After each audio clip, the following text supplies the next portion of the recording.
All right, welcome back. A very good morning to you once again. This is Hope at Dawn, and it's time now to look at what is being reported in our newspapers. My name is Beatrice Watare. Awesome. My name is George Gishuru. I do have the Daily Nation, and they go with the headline, a very interesting headline.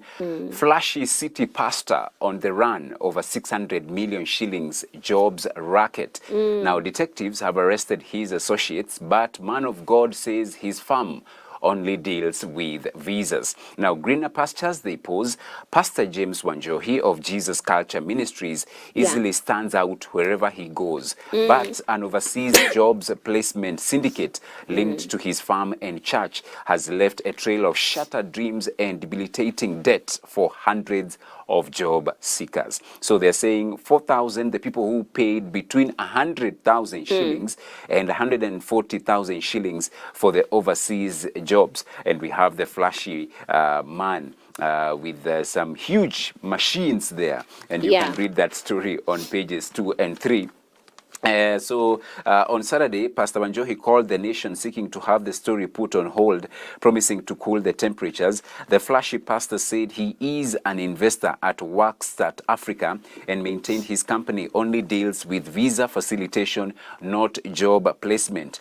He says, quote unquote, I agree that I am an investor at Workstart Africa, but we only deal with visa facilitation, not job placements. But take it from me, what is happening is malice from my competitors in the industry, Wanjohi alleged. However, he could not explain the numerous paid-up advertisements on television and radio for job placements abroad.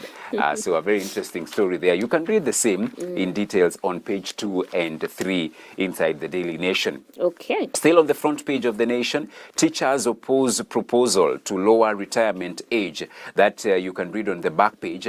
NAT has opposed has opposed the proposed lowering of the retirement age for public servants to 55 years. The union holds that reducing the retirement age by 5 years would deny the country the much needed experience, human resource.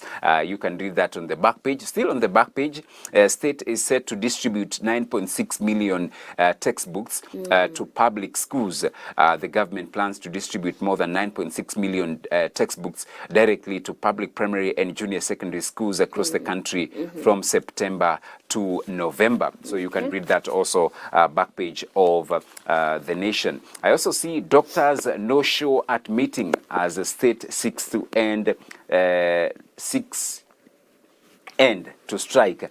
So it's a desperate attempt to have doctors call off the ongoing strike, flopped last night after they failed to turn up for a crucial meeting called by Head of Public Service, Felix Kosgei. It's on page 4, and you can read what was agreed. All issues will be decided by our National Advisory Council, which has to vote and give us the green light to call off the strike. That is according to the union. The striking doctors failed to show up for this vital meeting with Kosgei in a bid to end a work boycott that has crippled health services nationwide. Read that on page 4. I also see this is beware of floods and landslides. Weatherman now warns.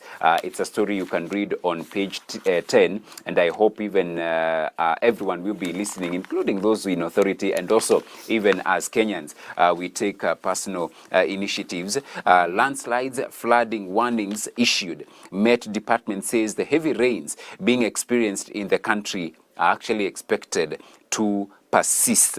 So you can read that, and also let's continue to take care of each other because like now there was an incident in Ruaka. This is in Kiambu County, and there was an incident whereby an apartment perimeter wall collapsed onto an adjacent iron sheet structure in Ruaka, Kiambu County yesterday. One person was actually left dead.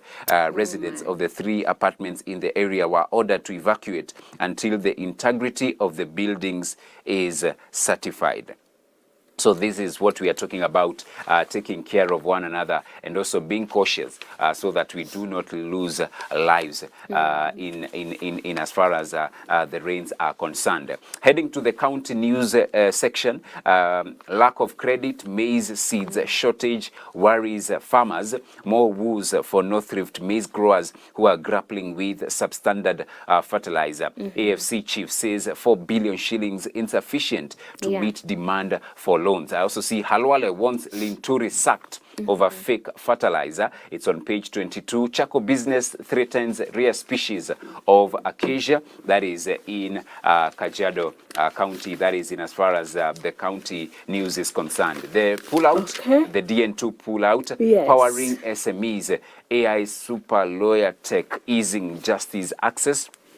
The technology provides access to all Kenyan laws, legal solutions, case laws, as well as interpretation in more than 40 languages, including Kiswahili. You can read that inside the DN2 pullout. And the same pullout, page 4 and 5, Healthy Nation, Battle of the Species. It's man versus mosquito. That is what they are reporting. An interesting story you can read inside the pullout. The international news section, no ifs, no buts. Sunak says on Rwanda flights. House of Lords wants safeguards built into the proposed law. British Prime Minister promises to force through controversial legislation. So you can read that. WHO says tainted cough syrup in Africa no longer available. So you can read that also on page 26. Sports pages. We have the page 38, 42 and 43. Derby gains popularity as Gor AFC fans throng Nyayo. Green Army sang their anthem while Ingwe supporters entertained with their Isukuti dance. Kogalo will continue to dominate fixture.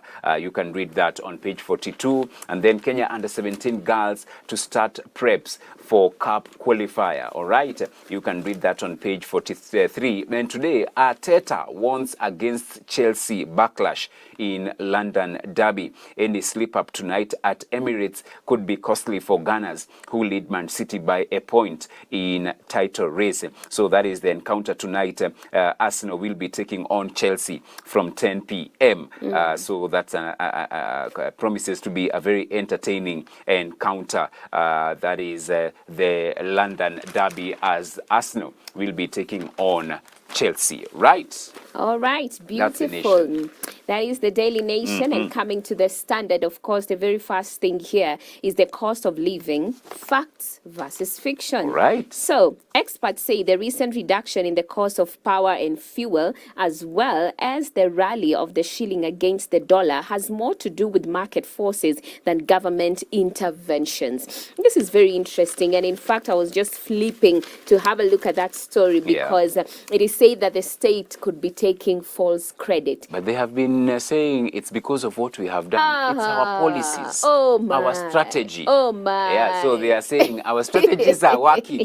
So why are you taking the shine away from them? It is hot air, Really? my brother. Yes. Aye. Listen to this.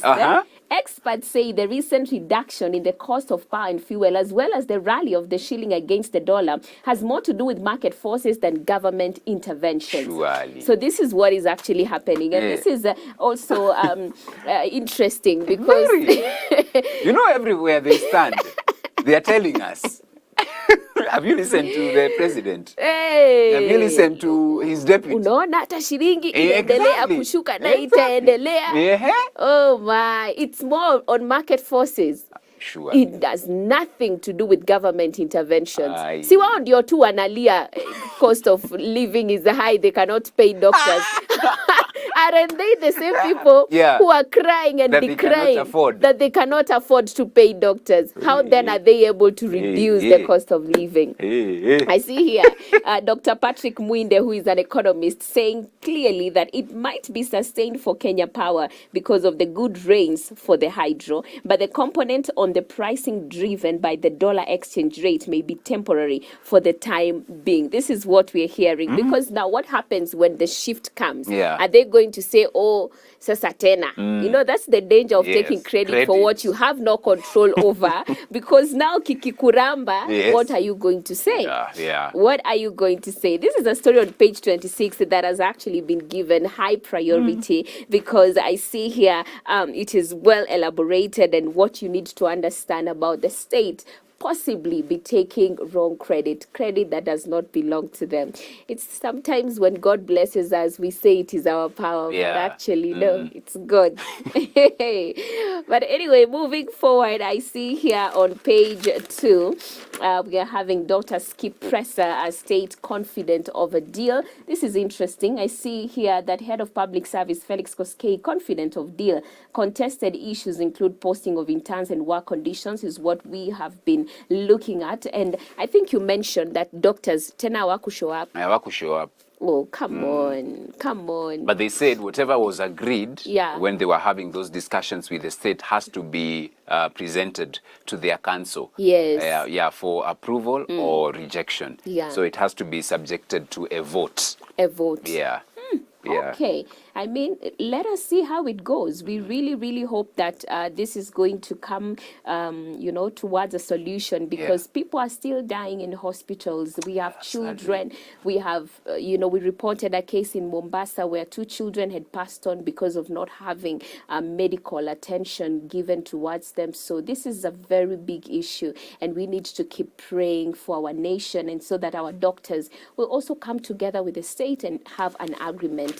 And I see on page 3 here, doctor gets 12 years jail term for recruiting for ISIS terror group. Oh my. Mohammed Ali was also found guilty of planning to carry out a biological agent attack in form of anthrax bacteria. Ali's wife was acquitted of all charges for lack of evidence. This is really, really, really something huge. You know, a doctor is literally planning something. Imagine. Could release kakitu in the name of a bacteria, but is actually a biological agent attack. We thank God that he was exposed. And moving on, I see LSK threatens to sue Linturi, push MPs over fake fertilizer scandal. Just yesterday, it was being reported that the maize that, are supposed to grow well into being healthy, into looking luscious green. I don't know what happened. They had a weird kind of a growing, and they were attributing that to fake fertilizer. This subsidized fertilizer. Well, it is quite interesting. Remember 2022, this is the year when fertilizer subsidy was rolled out to offer affordable fertilizer to support agricultural productivity and stabilize food prices in the country. But apparently, this same fertilizer is bringing a little bit of a weird growing with the maize. And on page 6, quite unfortunate, we see here family mourns visionary pilot killed in military chopper crash. We have now the rest of the people that also passed on in that same accident. And I see here George Magondu aspired to be a pilot from childhood. The father of 3, including twin boys, was dedicated, very much dedicated. And this is really, really, really, really sad. It's a story that is on page 6 of the Standard. And moving on, I see on page 8, Wanjigi Kioni caught up in Dabibi land fracas. Naivasha MP Jane Kihara, a member of the National Assembly's Land Committee, says the land belongs to the President, William Ruto. Wanjigi, the Safina Party leader, says the land belongs to ADC, a government institution. What is going to happen? And moving on quickly, I see here on the back page, that is on the sports page, Arsenal and Liverpool bounce back from European exits. Gunners back on top after win as Liverpool goes second, but only on goal difference. And lastly, and Diego eyes Olympic slot after victory at Nelson Mandela Cup. That is on page 46. So that's it for the Standard. All right, and those are the news making headlines in the dailies this morning. Grab your favorite copy, get to see and get to read what's happening. Let's continue to pray for our nation. Right about now, we are taking a break. This is to pave way for the video of